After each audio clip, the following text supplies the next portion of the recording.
你看，这个鞋底印是在案发现场采集回来的，你有没有留意？鞋底的中间颜色深一点，外围比较浅一点。也就是说，这个鞋底最用力的地方是中间的位置。如果一个人穿适合自己的鞋，用力的地方应该是分布在整个鞋底，但是这个鞋印用力的地方只是在中间。还有一样你一定没见过，你过来一下。这里是凶案现场，你有没有看见有个人？这张照片是照片里的名模施琪的一个疯狂 fans 拍的，我猜他是看中阳台这张施琪的海报。可是居然那么巧，拍这张照片的时候就是案发当天。那这个人也有可能是凶手。我拉近点给你看，那就以这个鱼缸的高度做比例，我推断这个人的高度最多只有5尺56左右。又是5尺56。现在所有的线索都告诉我，这个凶徒的高度只有5尺56左右，但是他的鞋印居然有10号这么大，所以我才决定做这个实验。得出来的结果就是小脚穿大鞋，鞋印才会有这种效果。拍照的时间是早上6点半，可是我给谭伟生做笔录的时候，他明明说是4点多回到家，一回家就被凶徒袭击，接着就晕了。这个时间凶手应该早已经走了。要是凶手走了，那照片里的人到底是谁呢？你现在可以试试。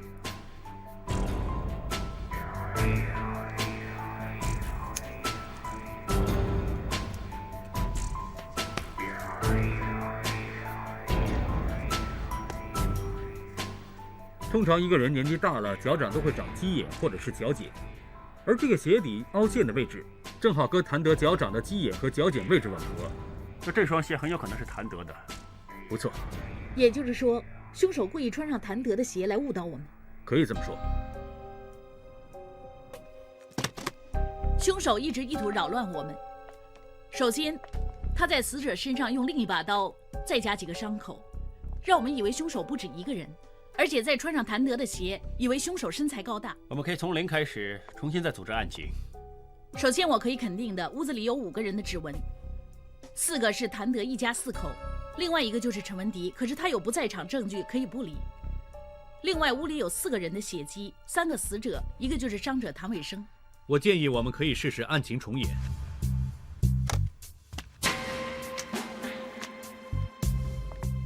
凶徒进屋里，打开保险箱，拿走钻石。他走的时候被谭德发现了。就在这个时候，谭德拿着陈文迪前几天留在这里的扳手来追贼。因为我在谭德的枕头下发现这个扳手的火屑，照我的推断，谭德曾经收藏这个扳手在枕头下是拿来防贼的。回到正题，谭德一直追贼追到客厅，2个人纠缠起来了。纠缠之间发出声音，吵醒了他老婆跟他女儿谭丽玲。谭丽玲他们呢就从房里走出来。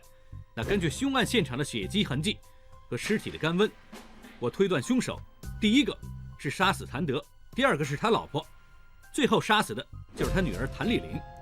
当谭德、他老婆、他女儿都死了之后，照道理凶手可以捡起地上的钻石离开凶案现场，但是他没有这么做，他还拿了杀了人的在滴血的刀在现场逗留。接着他就在客厅这里，血就滴到地上，血就滴在这里。接着凶手再拿另外一把凶刀出来，在尸体上面再捅几个伤口，使别人以为整个过程之中其实有2个凶手。他还狡猾地穿上谭德的鞋，让我们误会他。可是不通啊，为什么他不马上走？还有谭伟生，我办谭伟生。谭伟生说，当他一回到家的时候，是被人从后面袭击。对，谭伟生说他回家的时候，凶徒还没走，接着凶徒就用……等等，有问题，还是很大的问题。谭伟生是被什么袭击？应该是还没找到的那把逼刀。那他后脑的伤口呢？陈文迪的扳手。等一下，我手里拿着的不是扳手，是杀了人的 A 刀。但是我给谭伟生验过后脑的伤痕，他的确是被扳手所伤。不错，扳手上面的确有谭伟生的皮屑和血迹，谭伟生的确是被扳手所伤的。为什么有刀不用，要用扳手呢？这只有2个可能性。第一个可能性就是凶手放下那把刀之后，拿起扳手来袭击谭伟生。不可能，他手里有2把刀都不用，要放下来改用扳手。那是第2个可能性了。就是谭伟生他撒谎。他为什么要撒谎？等一下，谭伟生好像只有5尺6寸高。你想说他可能是凶手？假设案发当晚，谭伟生趁他的家人睡觉的时候去偷钻石，可是却被他爸爸谭德发现了。于是他爸爸就拿了扳手追着他打，还打伤了他的后脑，接着吵醒了他妈妈还有他妹妹。谭伟生把心一横，就把他们全都杀了。他在情急之下杀了全家人，他就想办法为自己掩饰，好让别人不会怀疑他。当他在想办法的过程中，手里那把凶刀上的血就滴在客厅里。接着他就拿另外一把刀出来，在尸体上面多捅几个伤口，让别人以为在整个过程中根本就不止一个凶手。之后他还穿上他爸爸的鞋，让别人以为这个凶手的身材很高大。整件事做完之后，他就把刀和鞋扔掉了。这么巧，施奇的疯狂 fans 想拍阳台外面施奇那张海报，就连谭伟生就在这个位置也拍进镜头。当时应该是他扔掉 A 刀和鞋，回到家的时候，也就是这张照片上显示的早上6点半。他想得很周全，最后他还用了苦肉计，自己刺伤自己。谭伟生的伤的确是被逼刀所伤，如果他真的用刀刺伤自己的话，那他怎么处置逼刀呢？如果我没猜错，那把刀应该还在屋里。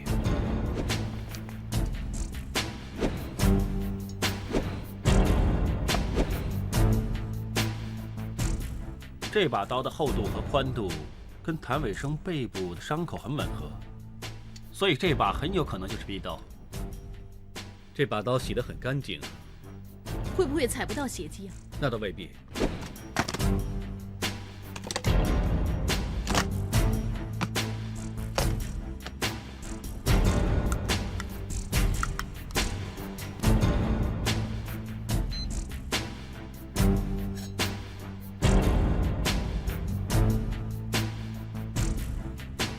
你们看，这些血迹如无意外应该是谭伟生的。我有一点不太明白，当日谭伟生刺得自己很深，照道理应该流很多血，可是厨房里一点血迹都没有。那天我发现他重伤躺在阳台，腰上绑着一件棉质衬衫，而且吸满了血。那我明白了。但是还有一点没有办法解释，我看过他背部的伤口，是90度直角刺进背部的。正常来说，一个人拿着刀，怎么可能90度刺进自己的背部呢？的确是不可能，这么说不是他做的。真的不可能吗？有可能，绝对有可能。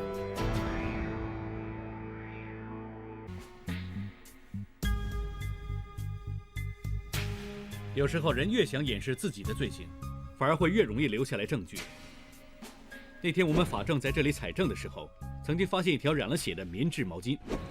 如果我没猜错，这条纤维应该是来自那条毛巾。它之所以留在这里，是因为谭伟生先用毛巾包着刀柄，然后就把刀固定在2个柜子中间，接着就借力这么刺伤自己。照你这么说，那就有可能是90度刺入自己的背部。就算他是故意刺伤自己，也没理由把自己刺那么深。那天你也看到了，奄奄一息，快死了。我看他背部的伤口有5寸这么深，差一点伤到肺叶。如果抢救不及时的话，他可能已经没命了。如果他真这么做的话，等于是自杀。不错，正常来说，一个人没有理由这么笨，除非当时发生了什么意外。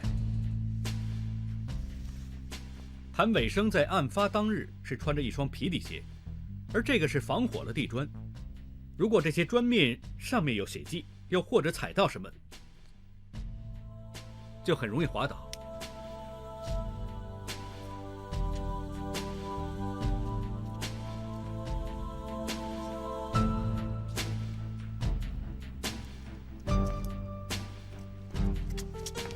你们过来看，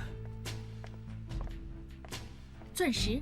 不错，在案发当日，我们法证在现场找到2颗钻石，我相信这颗是第3颗，也就是谭伟生踩到滑倒的那颗。再加上地上有血，所以更加容易使他滑倒，所以伤口才会那么深。其实整件事都是谭伟生一手策划，自编自导自演，真是丧心病狂。那些人都是至亲，为什么？但是还有那47颗钻石，他的杀人动机是什么呢？喂，沈雄，查一查谭稳生目前的经济状况。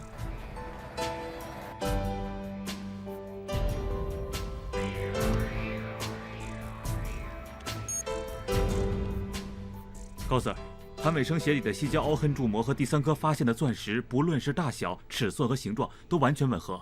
这个压痕证物实验证实了我们的推测。谭伟生在案发当日真的是踩到钻石，所以滑倒造成那么深的伤口。但是如果谭伟生真是凶手的话，也就是说案发的时候他一直都在现场。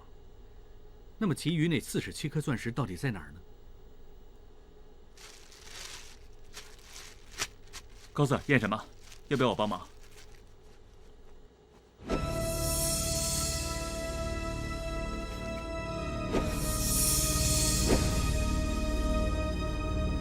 不用了，小刚，你已经帮了我。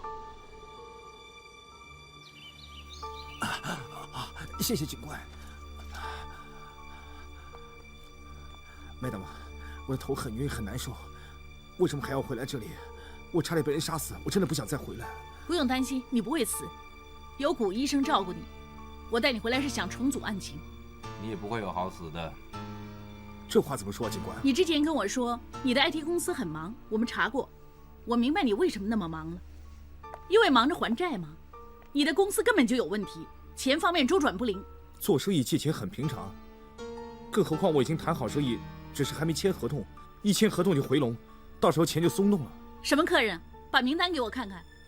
追债的客人倒不少，你的公司根本已经差得连租金都交不出，你走投无路，所以回家偷钻石，还杀光你家人。你说什么？你别冤枉我！那天晚上你回来偷钻石，谁知道被你爸发现了，然后他用扳手打你，打伤你后脑，你气急了就杀了他，然后你妈妈妹妹走出来，你看见他们，连他们也杀了，对不对？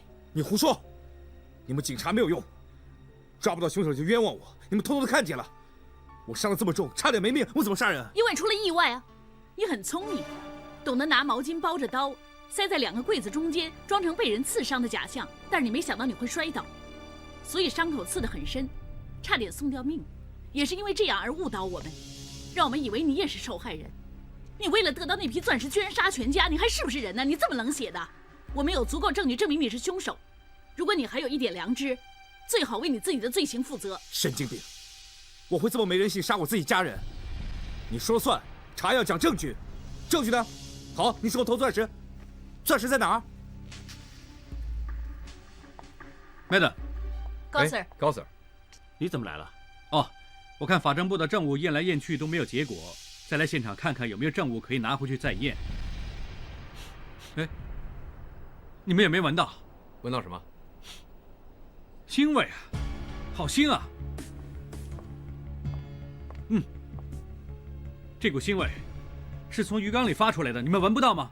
谭先生，这缸鱼你养的？是我爸养的，我不懂，我没碰过。这缸鱼那么多天没换水，当然有股味道了。既然这缸鱼不是你的，干脆把它倒掉吧，要不然会越来越臭的。不能倒，这是我爸的心血。不能倒掉，说的也对啊。谭先生，你这么孝顺，可是不倒掉也要给这缸鱼换换水是吗？是。哎，你受了伤别乱动，别乱动。你不懂会弄死这缸鱼的。谭先生，你对鱼都这么有感情，可是为什么你对人，甚至至亲的人会这么残忍呢？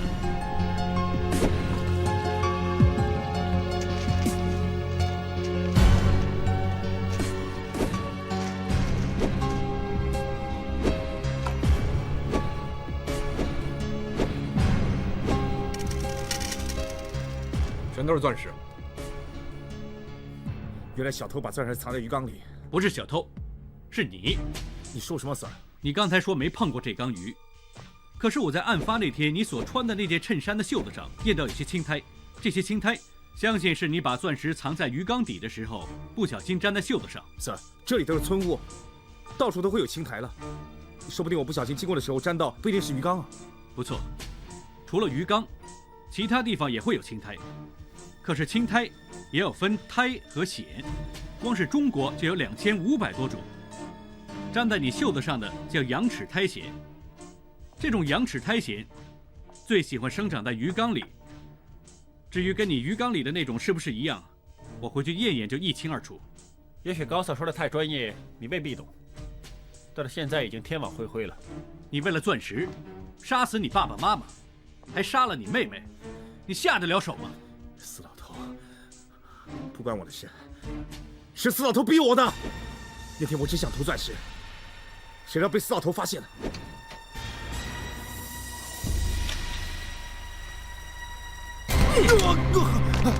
爸爸，不要！爸爸，是我！我以为哪个小偷胆子那么大，敢来偷我的钻石，原来是你这个畜生！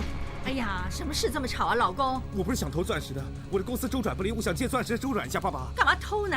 需要钱跟爸爸借就行了。借他的命啊！你那家什么垃圾公司，我早就叫你结束了。我宁愿把钱扔到海里，也不会借给他的。我放了很多心血在公司里，我不能看他死啊！爸爸，你死你的事！你从小到大都不听话，现在没钱了，居然沦落到做贼，他简直丢尽我们全家人的脸！爸爸，跟你说啊，爸爸，将来你的公司倒闭破产，被人追债，你别给我们添麻烦，我当少生一个。爸爸，哎呀，你们又在吵什么呀？我在发烧，让我休息一下行不行？爸爸，你帮帮我！爸爸，你要帮我！我的公司快垮了，你帮帮我！爸爸，管你的！你要帮帮我！不要做梦了，还给我！不要！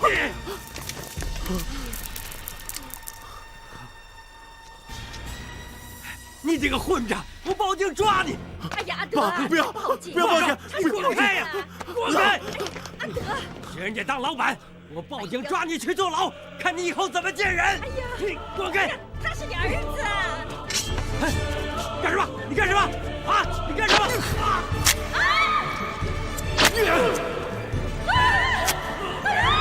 报警！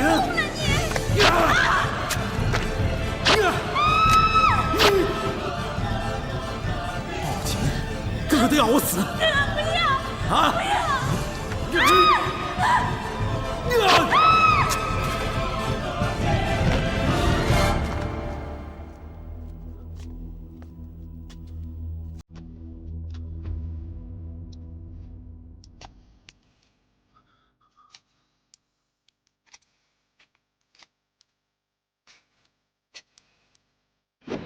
我把所有的心血都放在我的公司上，我不能看他倒闭。死老头那么有钱都不肯帮我，要不是他这么绝，见死不救，我也不会这么做。是死老头逼我的。你的所谓见死不救，是因为你爸爸不把钱借给你做生意，你就要杀死他。你有没有想过，没有你爸爸会不会有你？还有你妈妈跟妹妹，他们手无寸铁，你也要把他们置之死地。到底是谁见死不救，谁绝情？你简直没人性！